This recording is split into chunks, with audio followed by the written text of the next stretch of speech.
You cracked me up. I was like looking, because I've got like 3 or 4 different monitors here, and I'm like, wait, what happened? Oh, shit. You were frozen. You were frozen.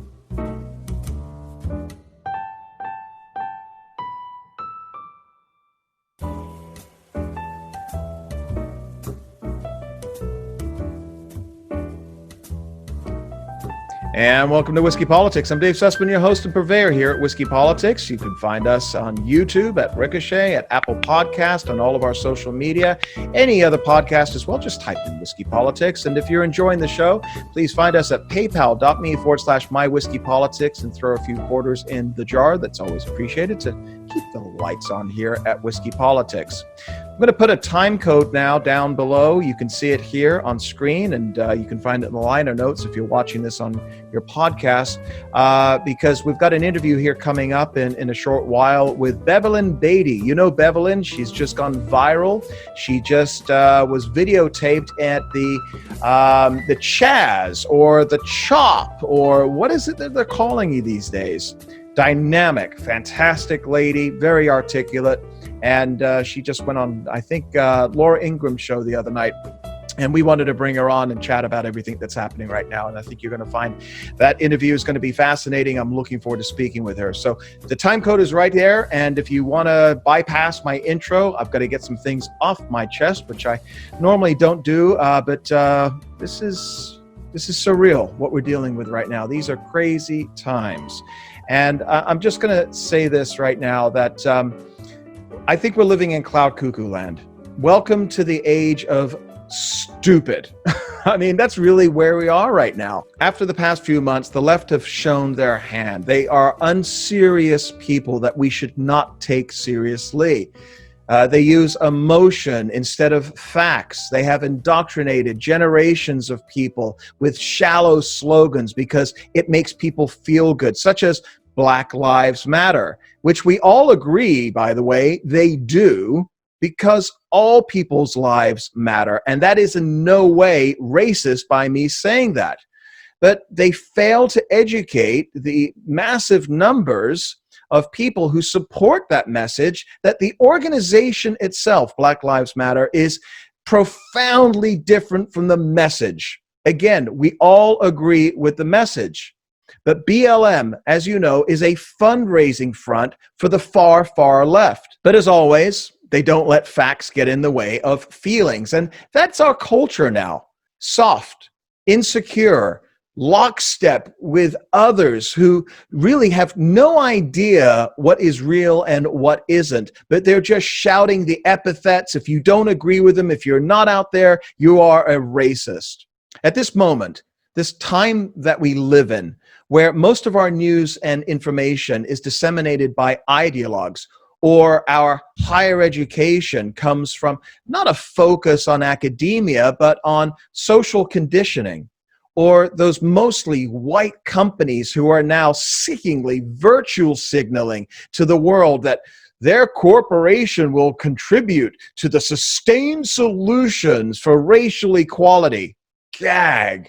Are you kidding me? You look at their pages, you go to the people's websites, their corporate pages, and you take a look at their teams, and it's like 98% white people, most of them men, hypocrites, or the tolerant lynch mob that we're now seeing in the media.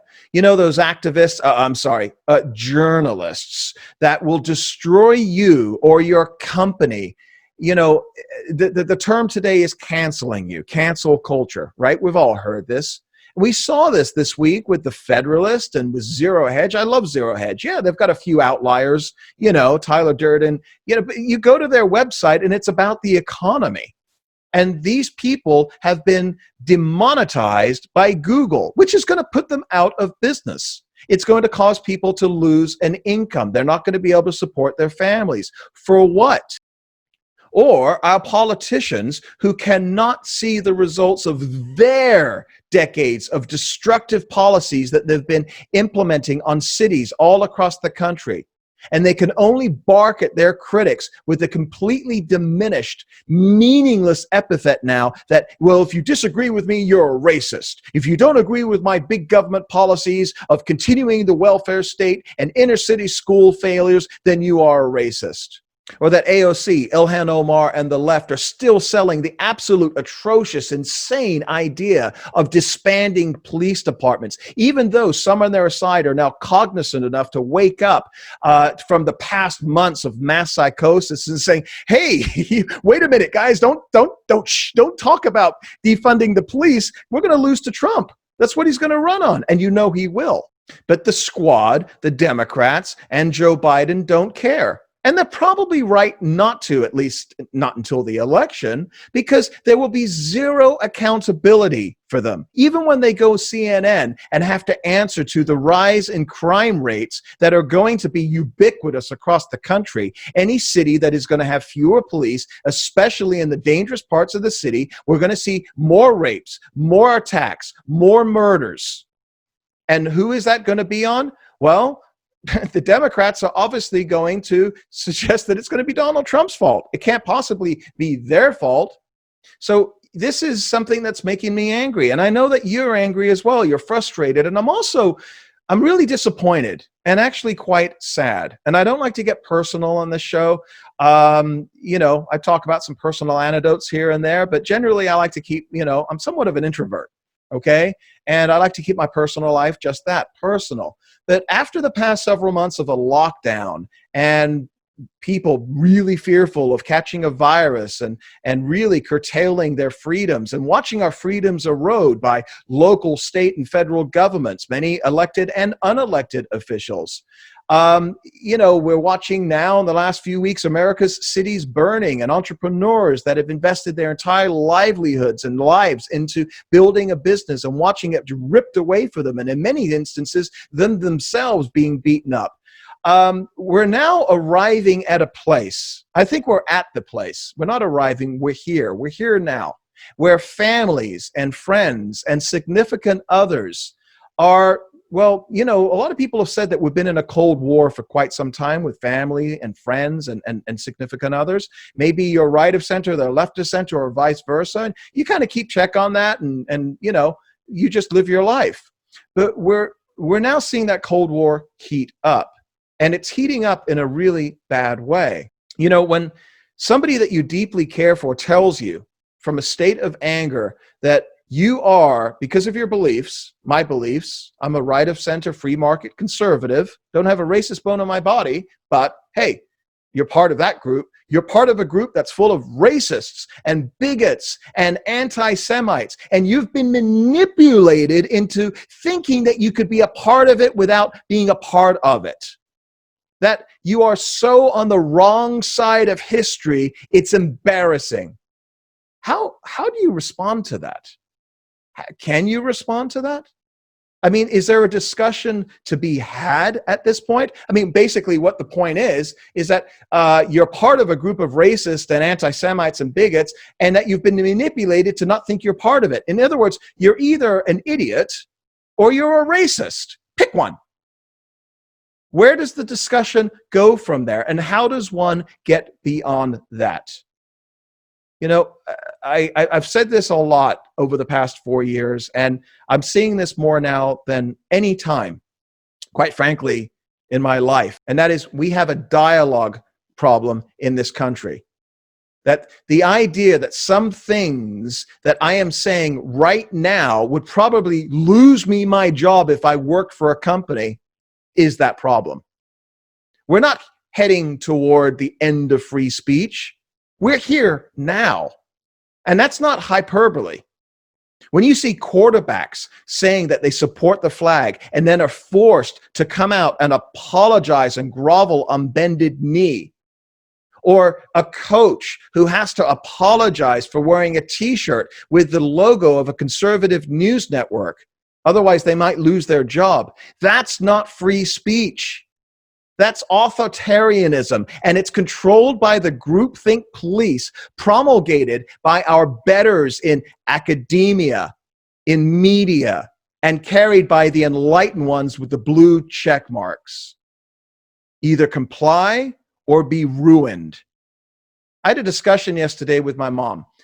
I would classify her as a centrist, leftist on some issues, conservative on other issues. In other words, like most of the country. And she's not a big fan of the president, his personality, I should say. She's not a big fan of his tweets. He's seemingly thin-skinned, but she does acknowledge that his policies work. They have been working and are needed. She's also seen what the left has become with their assault on free speech and their unconscionable level of hypocrisy in both media and corporate America. She's terrified of AOC, Ilhan Omar, and the squad on their blatant anti-Semitism that's unapologetic and the left stands behind, tacitly, but they stand behind. And she thinks Joe Biden is a horrible candidate and will be essentially controlled by the far left. And after 40 years of living in the United States, she said to me, we moved here when I was a kid, she said to me, your father would be rolling in his grave right now if he saw what was happening to this country.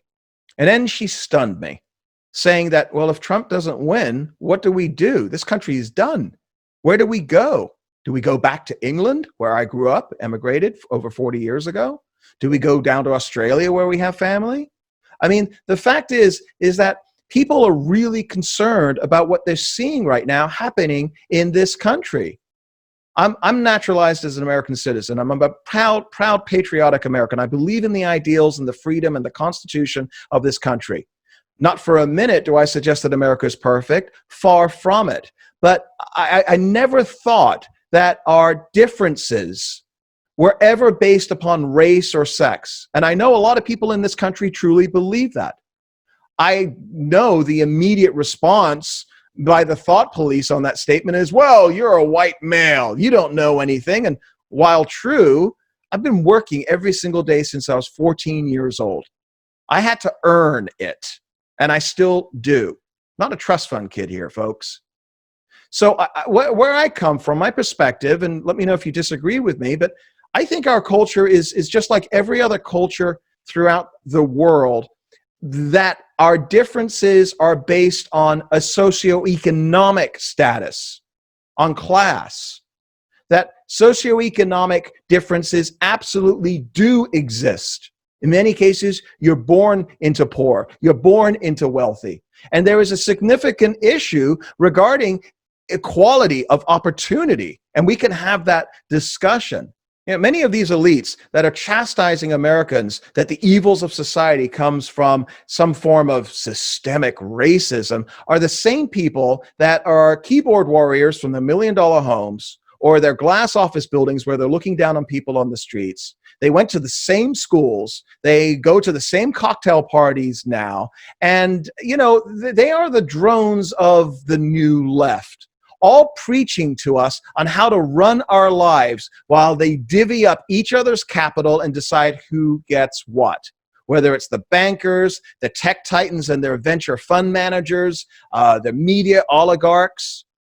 Sure, they work for it, I'm sure. And there's probably nepotism and connections and required groupthink involved to be allowed into the club. And that's the difference between them and the great unwashed that they secretly have disdain for. If you don't subscribe to their rigid ideology, then you must be a racist. And that's it. Conversation is over. You won't persuade them because they're not listening anymore. They're not persuadable. They canceled you in their mind as being an equal worthy of their time. So first, they stop talking with you. Then they unfollow you on social media, and then you must be destroyed. And that means your income, your relationships, and your reputation. Don't ever come around here again. You're one of them. And so what's needed now more than ever are brave people to push back against these groupthink mobs that want to destroy everything we stand for. What do we stand for? Self-reliance, free markets, rugged individualism, the blind scales of justice, and the fair and impartial use of order. And common sense. When did we lose common sense in this country? These are not outlandish positions. They are the very tenets of a civilized country that cherishes its freedom as America has. So we're looking for brave people. And I think we've found one here. We're delighted to have one of those brave people with us today. You probably saw her video. It's everywhere. In a matter of 48 hours, Bevelyn Beatty has gone from relative obscurity to being interviewed across all kinds of media. And you know what? She deserves it. We're going to start by playing the video of Bevelyn talking with another woman in the CHOP or the CHAZ or the whatever the zone is called nowadays in Seattle, which went absolutely viral, and then we'll get into it. We're going to be covering a whole bunch of issues relating not just to this video, but much, much more. So pour yourself a drink, sit back, and enjoy the Whiskey Politics interview with Bevelyn Beatty. I would be in the same position you're in, so I'm not even mad at you, baby. I'm feeling like fake news. This is the thing. I know people don't like Trump. I understand that. But let me tell you something. If I had to pick between him and Joe Biden, I'm not voting in Joe Biden. You want to see a bunch of black people go to jail by the next 4 years? Put Joe Biden in. Watch what happens. You want to see black men get killed substantially? Like you've never seen before, put Joe Biden in and watch what happens. These Democrats, and I'm sorry to say this, I'm not trying to be racist, but they hate black people. These are the same people who fought to keep slavery in. These are the same people who built the KKK. These are the same people who hated us from the beginning. The Republican Party is the party of the blacks. Blacks free, the Republican Party is the only party that the black people actually assisted in finding. But all of that history has been torn away. People say, oh, there was this big switch. There was never a big switch. The Union won because we had grown in the industrial era. So we were able to get trains and get supplies back to our soldiers while the Confederate was still riding horses. They were not able to get the supplies back fast enough, right? So what happened was once slavery was abolished in the South, the people in the South could no longer make their money from slaves. They had to move to the North to work in the industry to produce. And so the people in the North that already had established themselves in the industry moved to the South. And so that's where it was a transfer of people coming from the South to the North and people coming from the North to the South. There was never a big switch. So the same Democrats who hated black people from the beginning are the same ones who hate us now. And they use our cause. How did Black Lives Matter turn into something about LGBTQ? When blacks really don't support that. We're conservative. We're really not about that. Not only that, we don't support abortion. We're about workers. This is the black culture. We ain't ever been about that. Not only that, we're not about feminism. No, we're not. Black women marry their husbands and respect their husbands. That's what we on. We're not on this, oh, I do what I want. We don't do that. That's not our community, and you would understand. I know you understand what I'm saying. Come on. We don't do that. But yet these people are hijacking our movement, and the Democratic Party, they're trying to hijack our stuff. No. And to talk about that video and everything else that is just going on in this crazy time, I'm delighted to have join us Bevelyn Beatty, who is the co-founder of the Well Ministries and an activist. Bevelyn, I know you are so busy right now, interview after interview. You just came off Laura Ingraham, Fox News. Congratulations on the exposure here. This is amazing. Amen. Thank you. I appreciate it. I think it's good. So tell us a little bit, first of all, you're on the East Coast. How did you end up in Seattle in the CHAZ or the CHOP or whatever they want to call it now? Well, one day we were at Planned Parenthood Saturday and we were just ministering the gospel. And then my best friend says, you know, I'm feeling like Seattle's in my heart for some reason. So I'm like, all right, well, I'm not really sure. We just got back from Chicago, so I'm not really trying to go anywhere. And then I come across the video and I see about this preacher who's been beaten up. He's got his phone taken from him, his speaker taken from him, and he was basically dragged out of CHAZ. And I seen it, and I also see men were like holding him down and trying to kiss him and all of this stuff like that. So I'm like, Emmett, we got to go to Seattle. So that night, Saturday night, we just booked the flights, and then, okay, we're going to catch the next flight, 7 in the morning, but we're going there, and we're just going to see what the Lord does, but we have to go. So that's how it happened. So you got there, they're barricaded, and besides what most of us are seeing this obviously through the lens of TV, tell us a little bit about that experience. What was it like? Well, you know what? It from what we heard CHAZ was like and what we seen on the video, we thought it was going to be like war zone, right? But when we got there, it wasn't that bad. Me and that man have been in worse situations. We went to like minister the gospel in the woods in France at night. I mean, and 2 women by ourselves, you know what I mean? But this time it was like it was like open ground. Like, you know, a lot of people really didn't want to hear what we had to say, but the gospel is so powerful, and just the facts and the truth about, you know, people don't like to mix religion and politics, but the reality is, me as a Christian, you know, we're called to destroy the works of the devil and his devices. One of his devices is the Democratic Party. So when we start to talk about the gospel, people still want to talk about politics because they want to know, like, you know, whose hands have played a portion in these policies to where a man can have a knee on his neck and suffocate to death. And so then we have to go back into, okay, listen, the party you're with is the same party that's running these cities from top to bottom. They already have authority there. Now they're marching with you. They're beating you up. Then they're marching with you,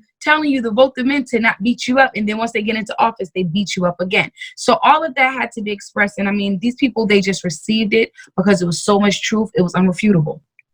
So the people receiving what you were saying, the video that we saw was you speaking with this woman. She looked, actually, when you look at that video, she looked pretty receptive. Do you think she was understanding what it is that you were saying? You know what? The crazy part is, in the video, she really didn't come to me challenging me. She came to me and she genuinely asked, she said, you know, who are we going to vote for? What's next for us? And I said, you know what? If I was you and I listened to fake news and CNN and all of these demonic platforms, I probably wouldn't know who to vote for either. But let me break. So I couldn't just say vote for Trump. I couldn't do that because she would have just shut me out. I had to break down the history, the understanding of where we were standing, and then it always went back to the Republican Party. And I'm like, if you really want to vote for difference and for change, you have to vote for the Republican Party. They're aligning with the gospel more than the Democrats, who are basically fraudulent and demonic. I genuinely believe that. So, I mean, she received, she was hungry. Her and, I mean, a couple of brothers and sisters there. I mean, there were so many people off camera who the facts were so potent. They received. It made sense. And I mean, they were at CHAZ is a place of no return. You go to CHAZ when you're lost, you feel like there's no way out, and you're just going to smoke, drink, get high until the cops come and shut you down. I mean, their protest isn't even really a protest. They're just like, it's like Woodstock in 2020. You know what I mean? Mm-hmm. Bunch of people who are just fed up with themselves, life, grouped together and just, you know, yeah, for the cause, Black Lives Matter, you know, free food, free everything, whatever, we're just done. But really, they're just crying out for information and truth. And we just did that. Well, the commonality there with Woodstock in 2020 is that Woodstock also took place during a pandemic, the Hong Kong flu back in 1969. Yeah, that didn't shut anything down. But so you were there. It's what, 6 blocks now? I guess it's just been reduced down to 3 blocks, and it's probably going to be reduced further over the next few days. Were you there at night or just during the day? Oh, I was there during the day. Okay, because apparently it's a different story at night, right? Actually, we had a couple of brothers go out and preach at night, and they still were able to do what they needed to do. It wasn't as bad as everybody said it was, but I knew for me as a woman, me and that man, I mean, you know, we don't want to be there at night. Things can get hectic. People on drugs, and 2 women at night, and that mix. Yeah. Now, you were saying that people off camera, when you were talking with that woman who looked, again, pretty receptive, you were saying people off the camera were listening to you. They were shaking their heads. How many of them were, do you think, there for ideology as opposed to opportunity, you know, taking advantage of the situation? I would say I met one who was on camera, but you guys didn't see it. It was on my personal live. One who was a full-blown opportunist. He basically said that we're standing here because we want to own all of these bots for free. We want everyone to move out, and we want all the white people to leave and give all of these things to Black people for free because that's what's owed to us. So he was a 100% opportunist. His logic didn't even make sense. I don't even think he knew how he would pay for it once he got it for free. So he was just kind of out there. But for the most part, some of them were there because they were homeless. It was just a free place to bunk without the police bothering them for a while. And some of them were touring there. Actually, when we went, we were there in the morning. So most of the people that were there at that time actually lived there. Either they lived in the buildings or they were camping around that area. Then we went again in the afternoon, and basically people were coming in from all over just to walk around, see what it was like, see the protest. But for the most part, I mean, I can't really give a percentage, but I mean, that was the breakdown of the three types of people that were really there as a whole. Were you at any time concerned for your safety? I understand that there's no protection in the CHAZ or the CHOP or whatever, but that you were provided security by a group that a lot of people online over the years have called Nazis and racist. Those are the Proud Boys, right?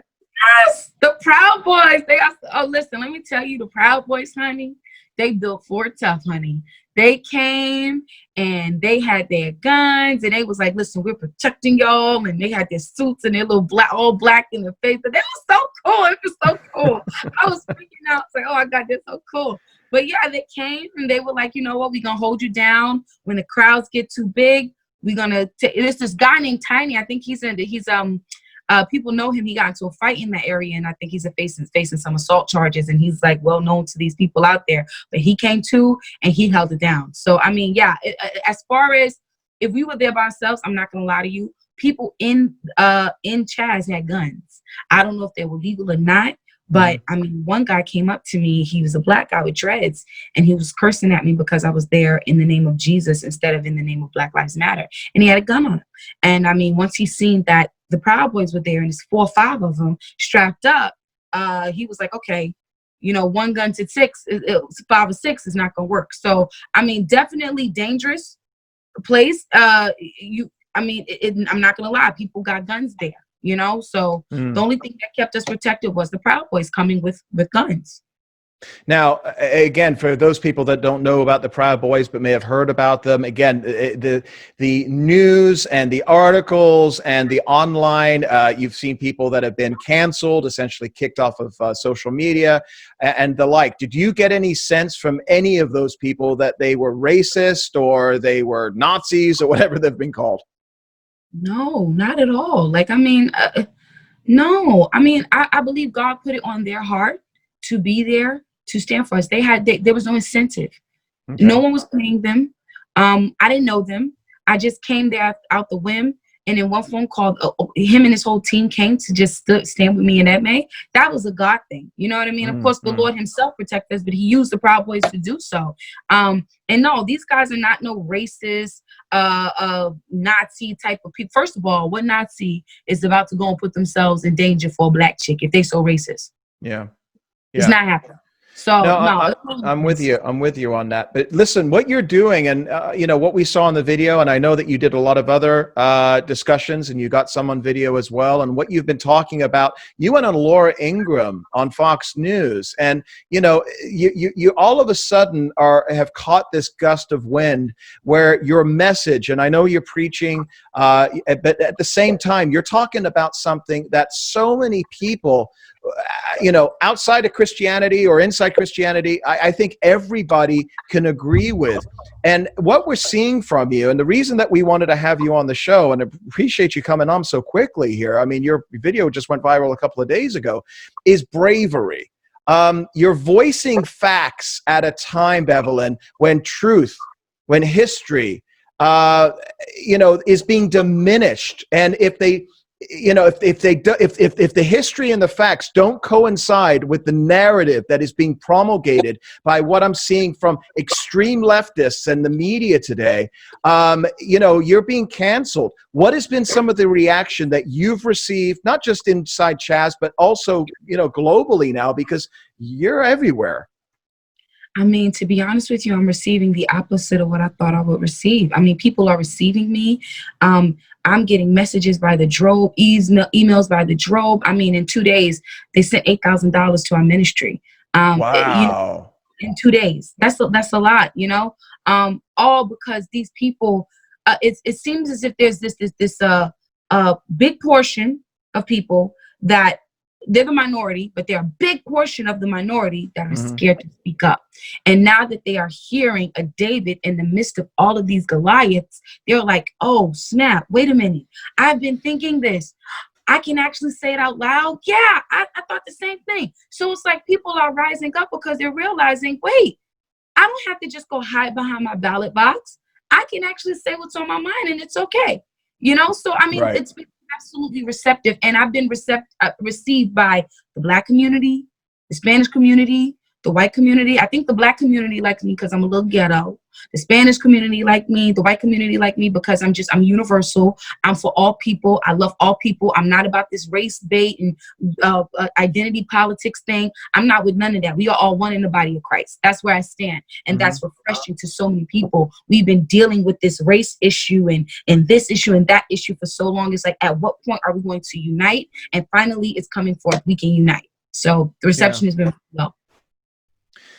Let's talk a little bit about the message here. Your explanation to those women was about the true history of the Democrat Party. First of all, how did that come up? You said that she asked you a question and then you went straight into it. Talk about that a little bit. And so she basically was like, who do we vote for? What do we do next? And I knew it was a genuine question. So I said, well, you know what? If I listened to the fake news you listen to, I would feel the same way. So let me just break down the history of the Republican Party and the Democrat Party. And I just started to go down the line. And then we got to this portion of the big switch. And I'll be honest with you, people are not going to believe me when I say this, but I'm going to say it. That big switch revelation that I got was from God himself, okay? I study a lot of my history due to Dave Barton. You ever heard of him? No. David Barton? Okay, this man is a historian. He has one of the biggest American history collections of just artifacts of history in the U.S. Okay, so his history is solid. This man is he's old. He's like old school back in the day. Okay, is he a professor or what is... I think he's just a historian. He's a Christian historian. A Christian historian. Okay. Yeah, and he does a lot of segments with Andrew Womack and things like that. But these are like strong Christian people, right?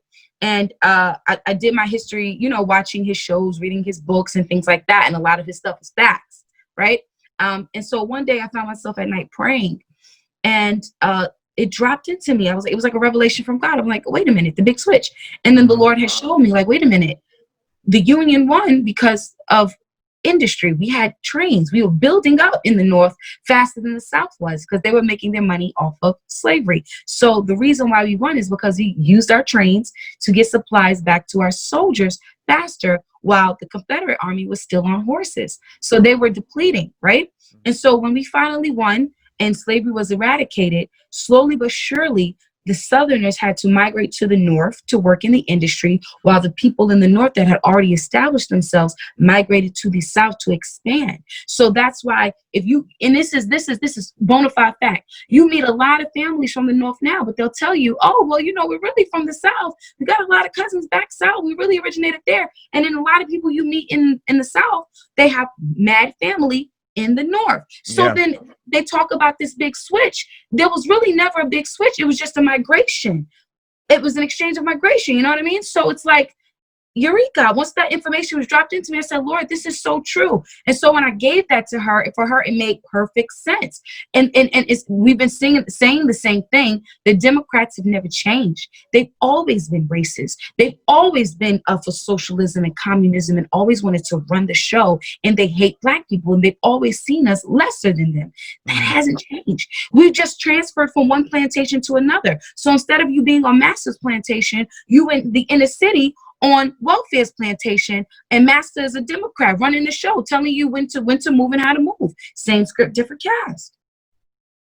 You know, you're talking about some history here, which I think is absolutely 100%. And, you know, I love it when I hear somebody in the media like yourself that is voicing the facts. And if we go back now, 60 years, the Great Society, which has inarguably caused a massive number of fatherless Black children, urban blight, bad schools, generational welfare. And in cities like Chicago, even just last weekend, we're seeing the highest levels of Black on Black violence we've ever seen. Candace Owens and others have suggested that Democrats want Black people to fail, and that those policies themselves are today's version of the Democrat plantation. You would agree with that? I agree 100%. That's the agenda. But I'll say this. Yep. Democrats, they're going to use the Blacks as the pawn because we've been the pawn for so long. But it's really not even just about the blacks failing. Democrats want communism. They're willing to use blacks as a pawn for a season, but eventually we will not be enough for them no more. They'll throw us away. I mean, that's why they were trying to get immigration in, illegal immigration in, because we're dying away by the droves due to abortion. So eventually we won't even be needed anymore. They'll use the illegal immigrants as the pawn, again, to get to their ultimate agenda, which is communism. So I agree, but again, let's not forget the motive in itself, because if we focus on race, we're going to miss it. We got to get to the root of the agenda, and that's communism. That's what Democrats want. They want to rule.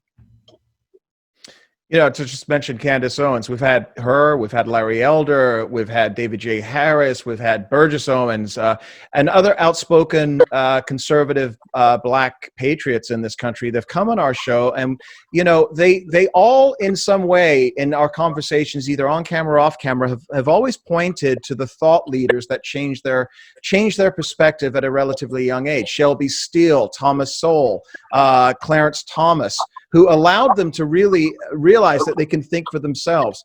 Where did you get your perspective from? Sweetie, Jesus, and my best friend Edme. Edme is my mentor. She knows history like nobody's business, but I had to become a Christian first. I had to get saved. I had to understand who Christ was and follow his word. And it led me to the Republican Party. And then I discovered people like David Barton and all of these different people who will bring me history. And for me personally, 2 + 2 = 4. And I've always been the type to say what's on my mind.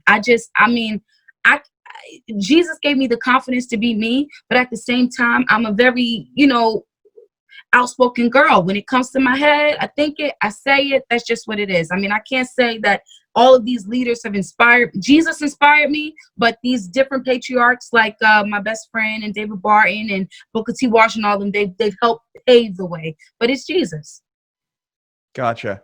It's always interesting to me whenever I have a guest on the show. I really want to get their backstory as well. And looking you up and reading about you, you weren't always this way. You went through some trials and tribulations yourself. You said you made some bad decisions that turned things around in your life, and you made some decisions from that. Tell us a little bit about that. Well, starting, I say 2013, I had got saved because I had went to jail for doing a white collar crime. I stole $30,000. I laundered it, and then they dropped it to a grand larceny charge or whatever like that.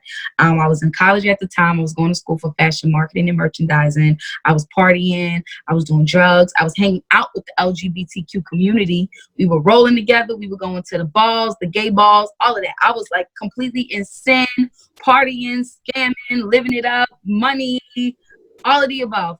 And I went to jail for 7 days. I was waiting for my dad to bail me out. And while I was there, I met this woman who told me if I don't shift, if I don't change my life, I'm going to die. She said, you need to give your life to God. And when she told me that, I mean, she didn't have to tell me twice. I was like, I knew I was headed towards the end of my rope. And I was dealing with depression, heavy. And so I just surrendered. I gave my life to Christ. And I said, you know what, Lord, I'm going to surrender. I don't really know how to do right because I grew up inner city kid. I grew up in the hood. Okay. My mom, she was single.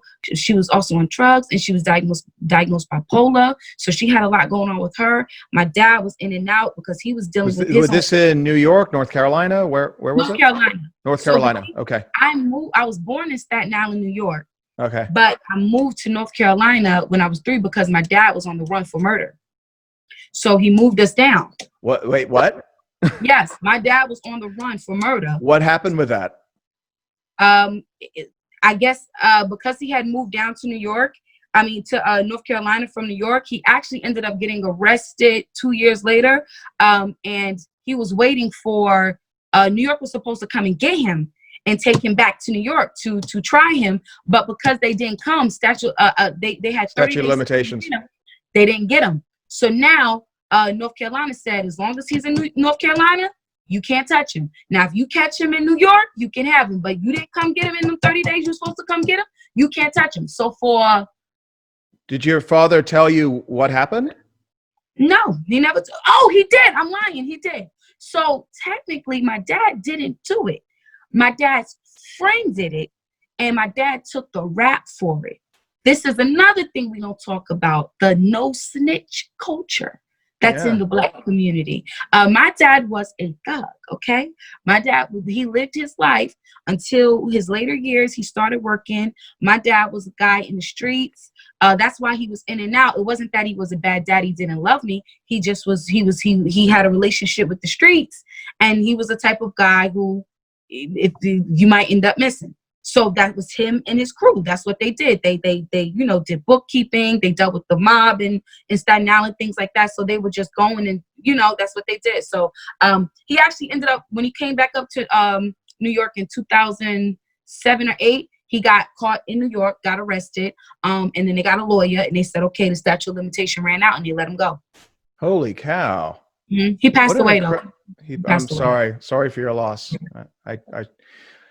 I've been there as well. I share your pain on that. But so, wow. I mean, first of all, I mean, could you imagine him looking down on you right now and seeing everything that you're going through and the exposure and the message that you're putting out there? He's got to be really proud of you. I hope so. I assume so. Yeah, yeah. You know, one of the things that has been a universal truth that I've heard, at least presented as a universal truth over the past few weeks that I've heard, is this idea of systemic racism. Let me ask you, first of all, do you agree with that term, and how do you identify it? I don't agree with that term, and this is why. It's not so systematic racism, it's systematic sin. Let me tell you something. No matter how much a government wants to put in a bill and tell you, listen, we can give you this, we give you that, but you can't get married, but you have to live in this neighborhood.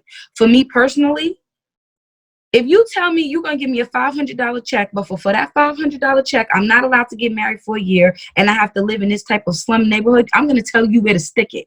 I'm not doing that. At the end of the day, do you get what I'm saying? Like, how quick are we easy to bend? Oh, yeah, free check. You all we got to do is live in a roach-infested apartment for a year. What? But it's like, we've gotten so caught up in sin and in ourselves and in benefit that we've forgotten dignity. We've forgotten pride. We've forgotten standard when it comes to the Black community. There was a time that... So when you say, I'm sorry, when you say sin, what sin specifically? Are you talking about what? Laziness, gluttony, what? What exactly is that? My Bible tells me a man that does not work does not eat.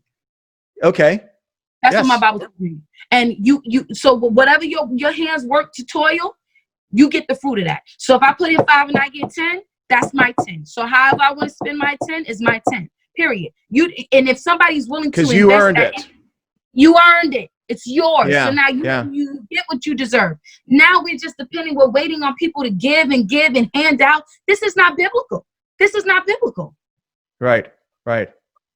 So going back to the history that you were preaching on the streets so eloquently, I mean, I loved it. I watched that video a dozen times, and I spoke to people that I know to, get you on the show as quickly as possible because I was so impressed by it, as America and the world has been.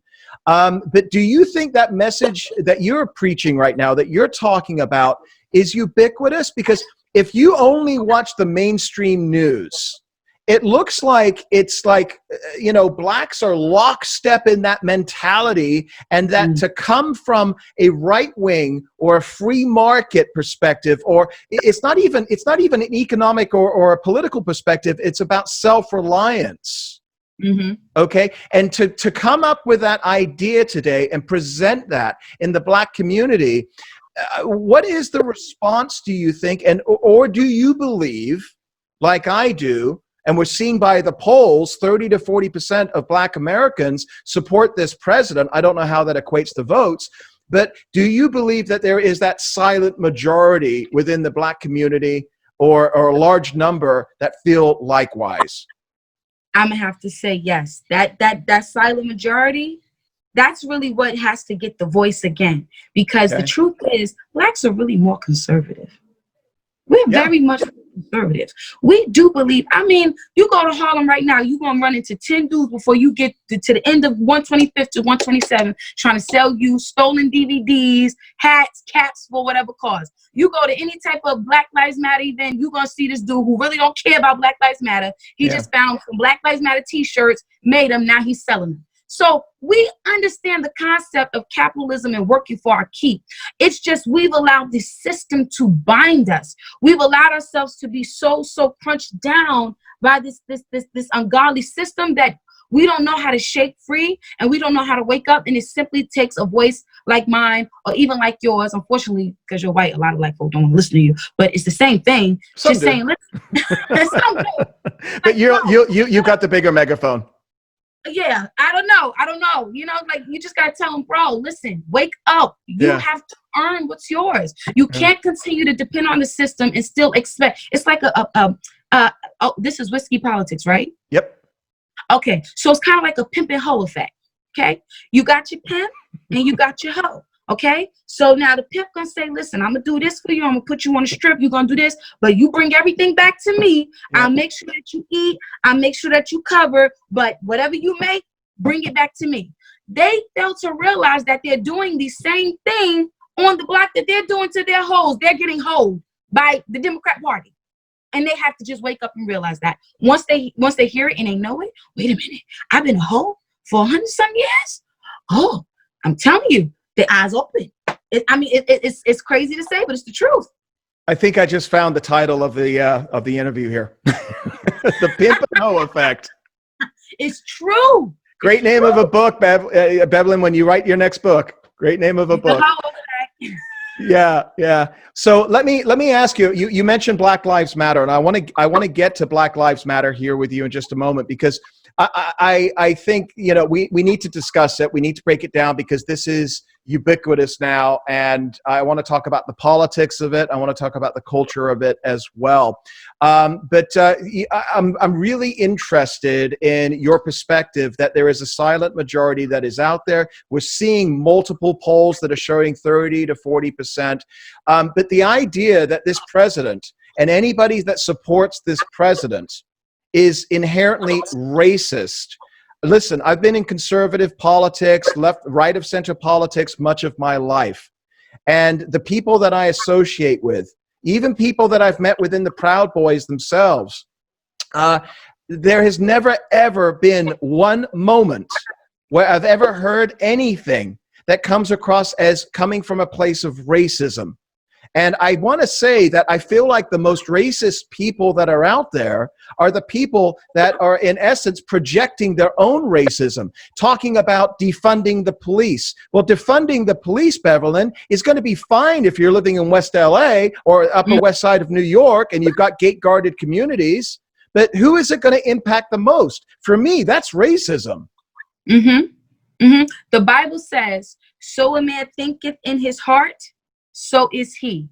I find it so interesting that the same people accusing someone else of being racist, it usually are the ones that are racist. Don't you find that interesting? Now, let me tell you something about Trump. I'm not the sharpest tool in the shed, but Trump is ghetto. I don't even think Trump could be racist if he wanted to be. Let's call a spade a spade. Trump went to a foreign country and pushed a prime minister out of his way and then fixed his jacket like do something. You think Trump is racist? Trump used to hang with Tupac. Do you know how hood Tupac was? Every other curse word that came out of Tupac's mouth is Suge Knight and them. Trump was hanging with them at the Trump Towers. You think Trump racist? Before Snoop Dogg, before he started acting crazy, because I really think Snoop Dogg is a house Negro, guess who he was rolling with? Trump. So now all of a sudden Trump racist? Trump used to roll with Don King. Don King, Jesse Jackson, Al Sharpton. We've seen all the pictures, right? He even called Al Sharpton a snitch. Yeah, and now he put an R next to his name to run for president. Now he's racist. Stop it. Listen, y'all, I don't know who they think they're selling that to, but black folk ain't stupid. We ain't stupid. Yeah. You got some that are dumb enough to listen to CNN and believe everything they say, but for the most part, when you watch that man's press releases, you want to get some comedy, you want to see somebody show out, put on Trump, watch him regulate. I'm sorry, for me personally, as a Black woman, I love Trump. Trump is a man. He says what he means what he says. That's who I'm voting for. Period. So before COVID, and obviously COVID's changed everything. Before COVID, Black unemployment was at the lowest level in history. And that happened in a matter of a few years. It happened because of deregulation. It happened because of lower taxes. It happened because of expansion of entitlement zones and the like. And I see people on the left that are arguing with that, but those are facts. Do you think that a lot of people within the Black community see that and understand that? And now, obviously, we're in a pandemic, everything has changed. But do you think that they saw that for what it was before? No, half of the Black people don't even know those facts. I'm gonna be honest with you. I have to tell them these facts. I have to tell them, listen, opportunity zones, First Step Act, all of this stuff that he's been doing. It proves how much he's not a racist, but sometimes they're so bound by racism that it for some reason it doesn't hit. It doesn't equate until you just got to break it down. For me personally, I have a cousin who benefited from the First Step Act. My cousin Sweets, he was in and out locked up. This is the Justice Reform Act. Yeah, criminal justice reform. He started working while he was in jail, and he would leave jail. They would pick him up in the mornings, take him to work. He would work for 8 hours and come back, and he would do that, I think, for a year before he got out of jail. So he was working a full-time job while locked up, and then he would take his check and send it to his wife, and his wife would use that money to pay the bills. And the issue is, I had to break this down to a lot of Black men. When a lot of men that get out of jail, they go back because they come out, they don't know their worth, they don't know their value, because again, they've been locked up for so long, and they just feel like, well, what am I going to do? I need money, I need to survive. But because of what Trump has done, he's given people an incentive to now work and establish themselves even while locked up due to their good behavior. So when they get out, they have something to look forward to. This is huge for the Black community. And the only reason why it's really about the Black community is because guess who put them in jail? The Democrats. The bill was written by Joe Biden, the same person running for president now. The bill that Bill Clinton put in the attack on crime, something like that.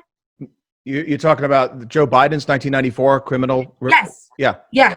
That bill, that's the reason why most of the Black men are in jail now, is because of that bill. Yeah.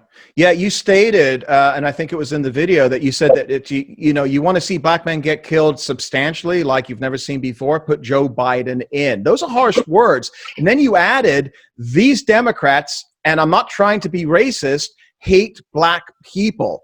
Too harsh? Do you stand behind that? Harsh? Who's harsh? Harsh. No? I felt like I made it on too light. I should have been thicker. Democrats will come up and say that that's crazy, that it's the right, it's the MAGA crowd that are the racists, and that they're bigoted, and take a look at Charlottesville and take a look at this, and they point to all these different things. How do you answer that?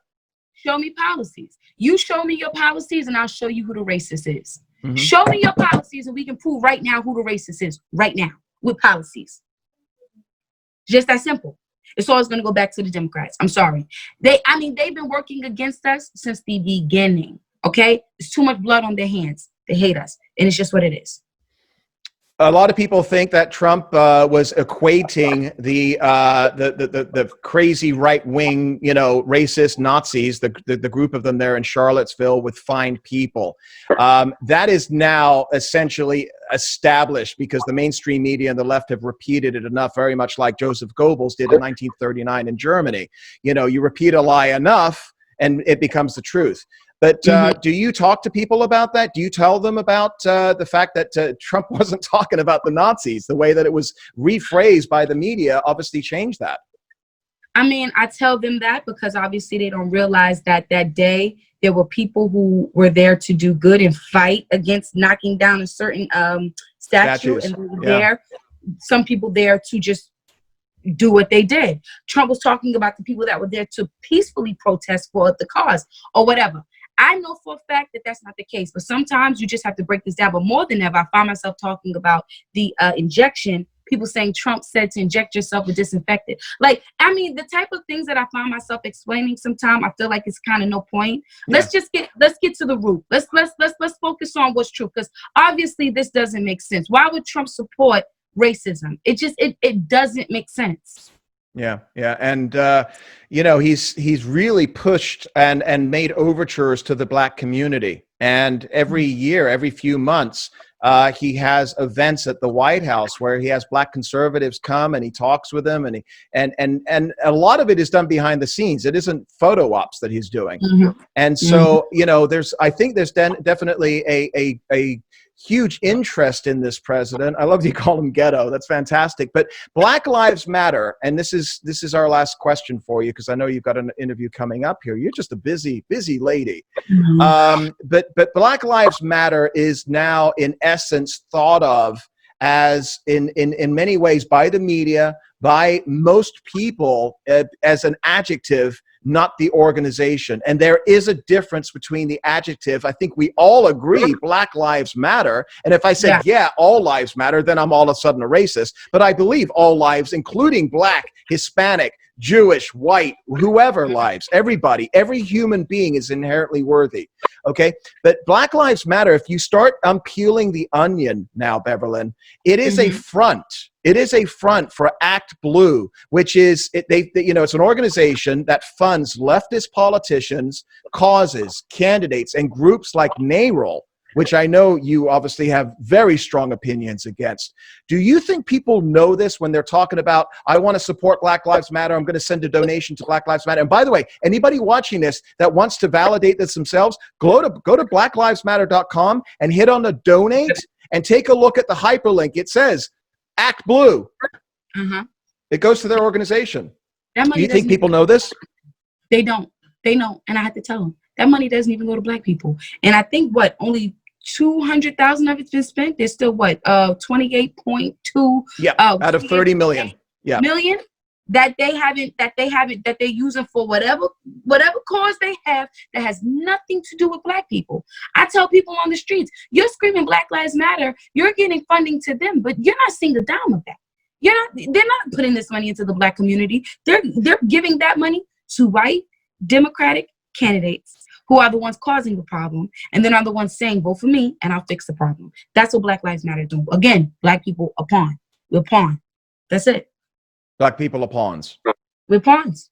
Our cause is a pawn. Everything is a pawn. And you want to know why our cause is a pawn? Because until Black people realize it's really not even about race, it's about right and wrong, it's about uniting as righteous people or not, we're going to continue to be used as pawns. Every single thing we've stood for has gotten hijacked, from the civil rights movement all the way down, because we continue to focus on color. Color didn't go on the cross for me. Color did not die for me. Color is not the equilibrium. I know people my color right now that are weirdos and rapists. They can't even come in my house. We the same color. Just because we the same color don't mean we brothers and sisters. It's the moral foundation you stand on that makes us brethren. Until Black people realize that, we're going to continue to chase our tails. In other words, you're judging people by the content of their character.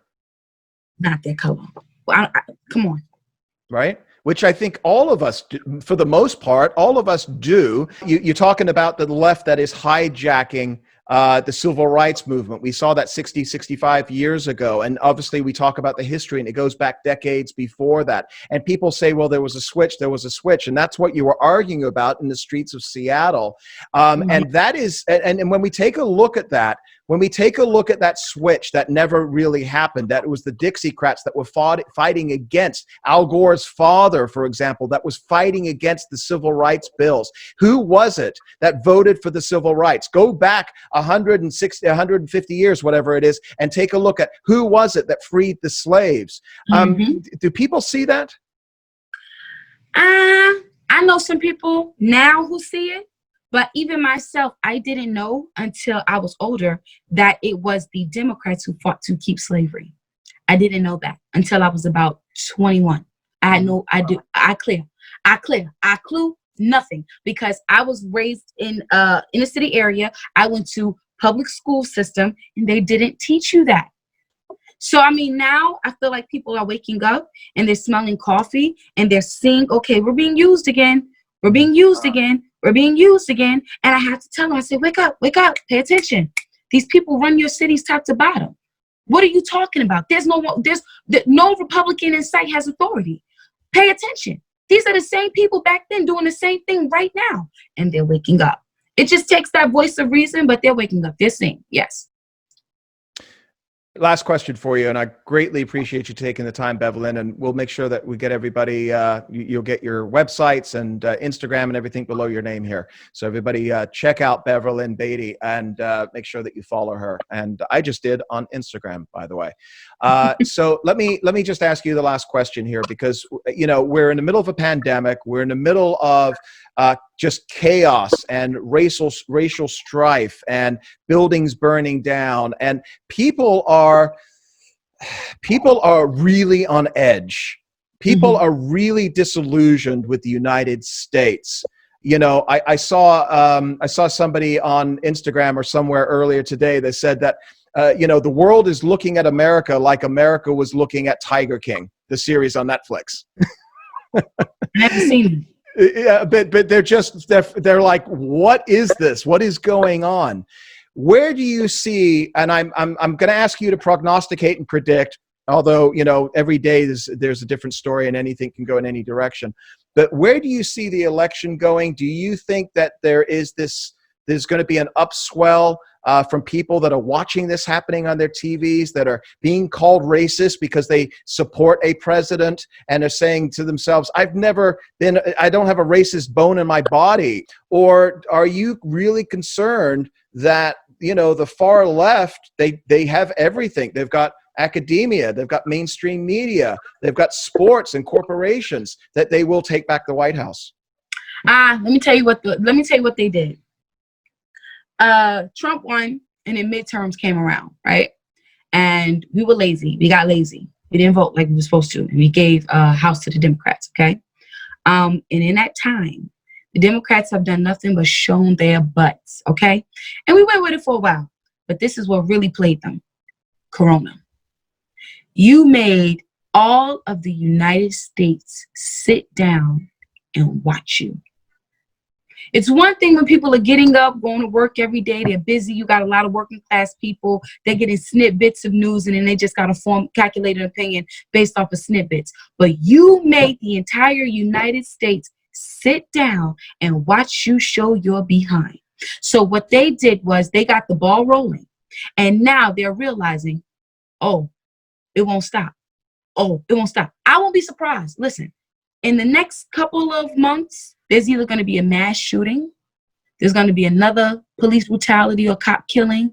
There might even be a caravan situation again. The Democrats are going to play their hands so hard that they're going to overplay themselves, and they're going to give it to Trump. On top of that, could you imagine what's going to happen when Trump actually debates Joe Biden? That's going to be comedy. Yeah. People need to just go home, get popcorn, invite your friends over, make some fried chicken, some hot wings, because this you know, Trump wants to do 7 debates. They're actually, I doubt Biden will do more than a couple, 3, but he wants to do 7. Oh man, I just want 1. Let me just see 1 on primetime television. I got my friends, we're coming over. This is about to be lit. This is going to be entertainment like you've never seen it before. Yeah. They already gave the presidency to Trump. There's no one else capable of doing what he did. This man has showed you what a president is supposed to do. And who's filling his shoes? I feel sorry for the runner-up after him, because I don't know who could do it better than Trump can do it at this point. I'm sorry, but I don't know, right? Who are some of the black leaders that you're currently following right now in politics that you like, that you think could be president?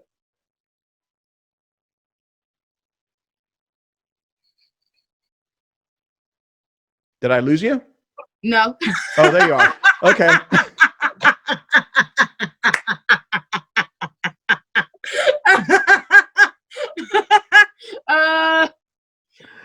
That's hilarious. Trump 2020, oh my God. Baby. That's all I know. Trump 2020. That's what I know.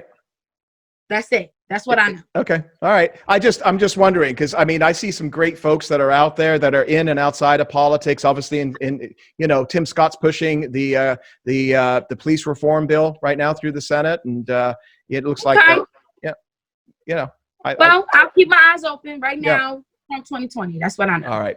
Bevelyn Beatty, tell everybody, especially those that are listening on our podcast, where they could find you, all of your social media links and website. Well, you can find me at Bevelyn Beatty on Instagram, Facebook, and YouTube. And my website is at wellministries.org. You can check us out, and we'll try to keep you updated on everything going on if we can. And we love you. Jesus loves you. And that's it. You cracked me up just there. That was hilarious. Bevelyn, you're awesome. I wish you nothing but success, the best of luck. We'll have to have you back on down the road, and love your perspective on things, and congratulations on just the incredible exposure that you've gotten this week. Continue doing what you're doing. You are doing God's work. And for many people that aren't even religious, they greatly, greatly appreciate your message. Thank you so much. God bless you guys. Bye. Take care, Bevelyn. Thanks. Thank you. You're awesome. That was great. You cracked me up. I was like looking, because I've got like 3 or 4 different monitors here, and I'm like, wait, what happened? Oh shit. You were frozen. You were frozen.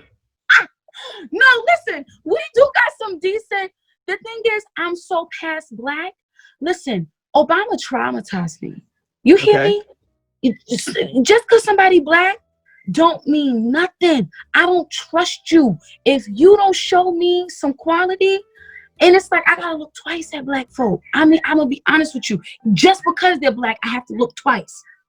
Yeah, no, I hear you. I hear you. And listen, I've been arguing against the identity politics for years now. And the fact that Joe Biden has to choose a woman of color first before the meritocracy is something that I think is really dangerous. Would I love to see a strong African-American woman getting up there and being a president? Absolutely. But that isn't the priority for me. It's about the policies and the person. Are you capable? That's what I want to. I don't care. That's what I want to do, and I would love to see it. And I was happy Obama. I was happy Obama won only because first Black American, African American president, and so on. But I hated his policies, and I didn't vote for him. But I was proud that America elected him. But besides that, that wasn't the issue. Now, I think, from that standpoint, that we're having that discussion today, and I think that's why I asked about who is, the leadership, the next, who's on the bench. Right behind Trump, because Trump is just a placeholder. So. I mean, man, listen, if you find somebody that, I don't know who can do it like Trump did it. I don't know. This man right here, he went into this office like a bulldozer. Yeah. Who? Yeah, well, let me tell you something. When I see people like Stacey Abrams representing Georgia and other people, Kamala Harris, you can do a hell of a lot better than those people. So get into politics. You think so? Absolutely. I'm not kidding around. You've got a voice, you are articulate, and you've got a message, and you come from a place of I think, genuine goodness. And we need more people like you. We need more people like you, Bevelyn. I say that not because of the color. I'm saying that because of the character. Oh, I appreciate that. All right. Well, keep me in prayer. Maybe the Lord will put me in office. You never know. All right. Take care of yourself, Bevelyn. Best of luck with everything. Right. God bless you. Take care. Cheers. Bye-bye.